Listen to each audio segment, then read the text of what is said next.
Alors, salut les gars. Désolé pour le retard depuis la dernière vidéo. J'étais pas mal occupé, mais là c'est bon. Je suis de retour. Et puis, j'ai une idée. Si vous avez des séries que vous voulez me recommander, histoire que je fasse des réactions ou autres dessus, n'hésitez pas à me proposer des séries ou des films, des trucs comme ça à caractère chrétien. Que je sache ou que je m'organise comme ça. Je ferai des réactions et on saura commenter et parler ensemble.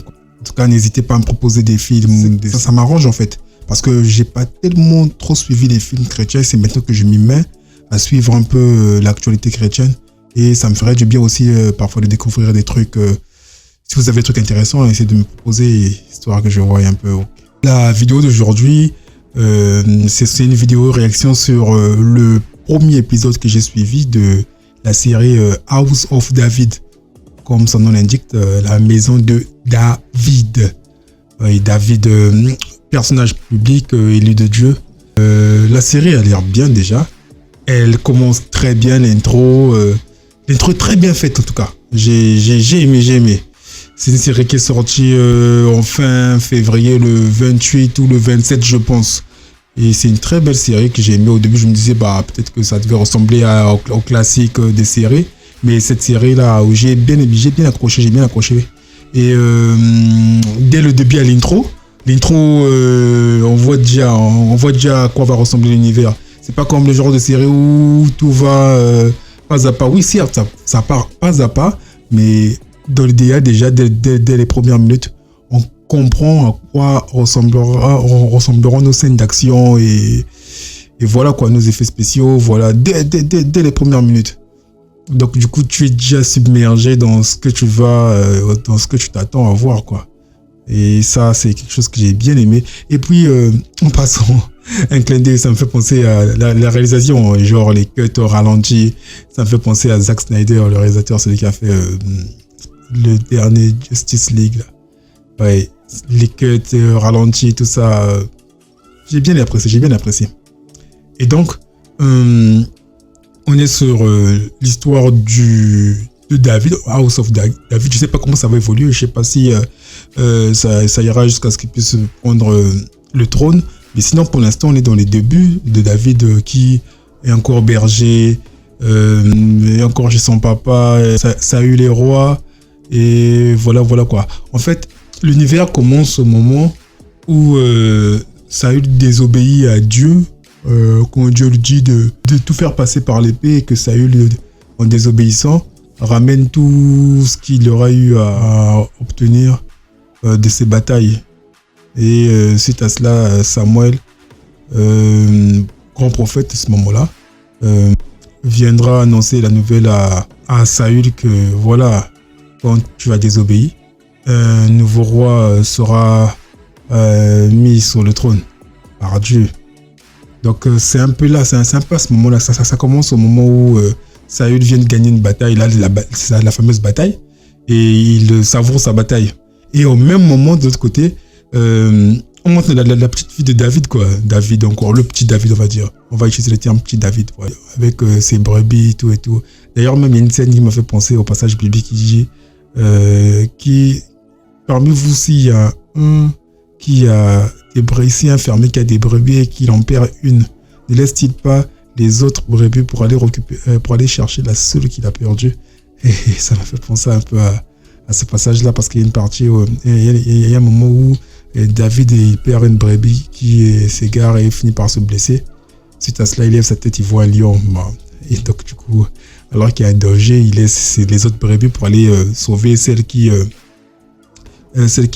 disparue. Donc, ça me fait penser à ce passage biblique-là. Mais sinon, voilà, on est toujours là, quoi. Hein? David, sa famille, Saül, ses problèmes, on va dire, ses problèmes, Saül, le roi avec sa famille. Et j'ai oublié, mais Jonathan. Ah, il assure. Jonathan, il assure. J'ai aimé le personnage de Jonathan, très bien joué. Faudrait que je me renseigne sur le nom du personnage de Jonathan et j'essaierai de vous mettre le nom. Jonathan, personnage très intéressant. En tout cas, j'ai accroché dès les premières minutes sur Jonathan. Goliath aussi pareil. Goliath, on n'a pas tellement vu, si ce n'est que dans les dans les premières secondes, les premières images, j'expliquais un peu à quoi allait ressembler la bataille de David et Goliath. Donc, j'ai bien apprécié, oui, le personnage de Goliath. Très bien, très bien.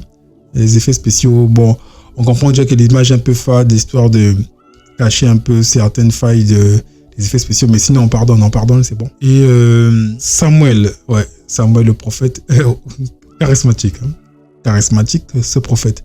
Au début, je me suis dit, à quoi le personnage il va ressembler, tout et tout, mais plus on suit le personnage, et surtout vers la fin de l'épisode, Samuel, masterclass, en tout cas vers la fin de l'épisode, Samuel, en tout cas, une masterclass, hein. Charismatique le personnage.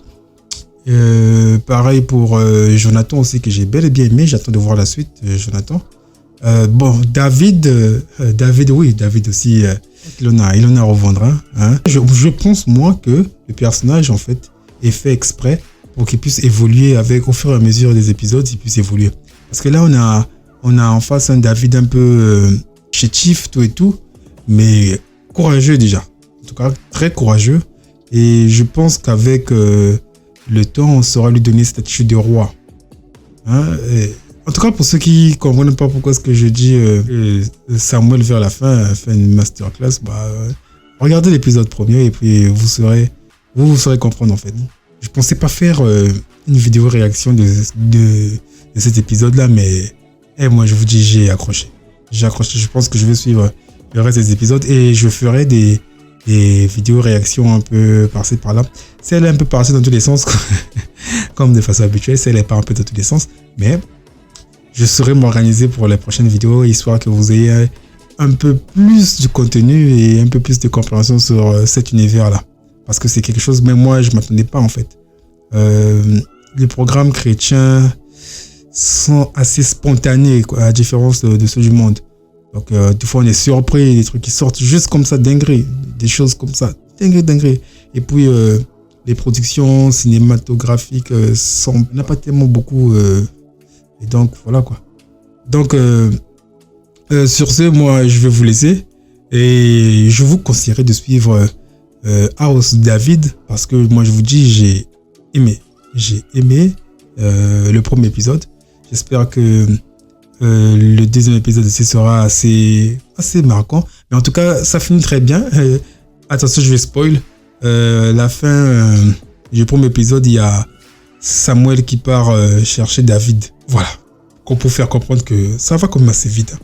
Donc j'ai comme l'impression que ça risque d'aller jusqu'à ce qu'il soit couronné ou voire même plus. Hein.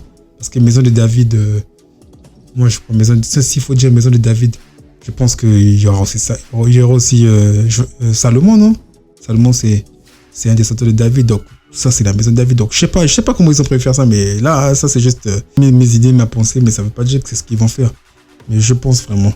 Et donc à plus quoi, à plus à la prochaine vidéo et je vous ferai la deuxième vidéo, je pense ce samedi je ferai la deuxième vidéo du deuxième épisode et voilà quoi. Et n'hésitez pas à me proposer des films ou séries que vous avez vous apprécié et tout, histoire qu'on en fasse des réactions et autres quoi. Voilà, c'était tout.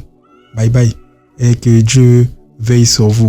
On passe aussi, il y a comme toujours, il y a une exhortation dans ça, hein, vous avez vu. Il y a cette exhortation c'est quand moins spoil, voilà.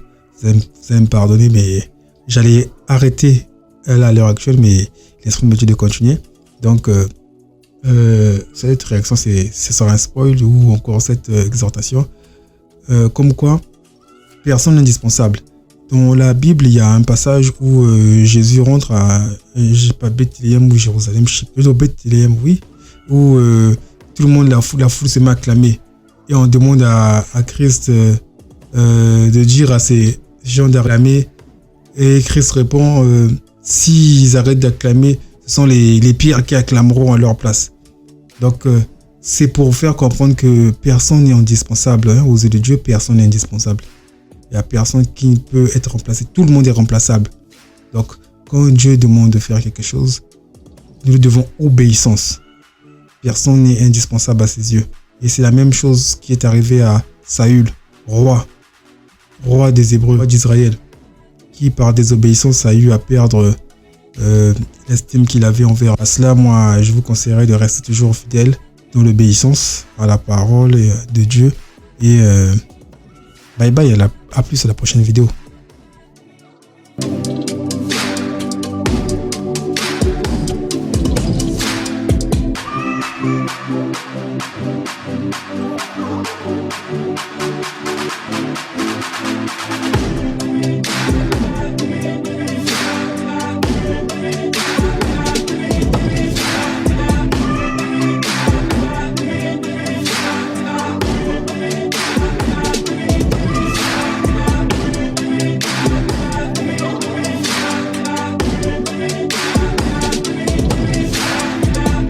Il y a un Dieu, le Dieu tout-puissant, le Dieu très très fort, il y a un Dieu.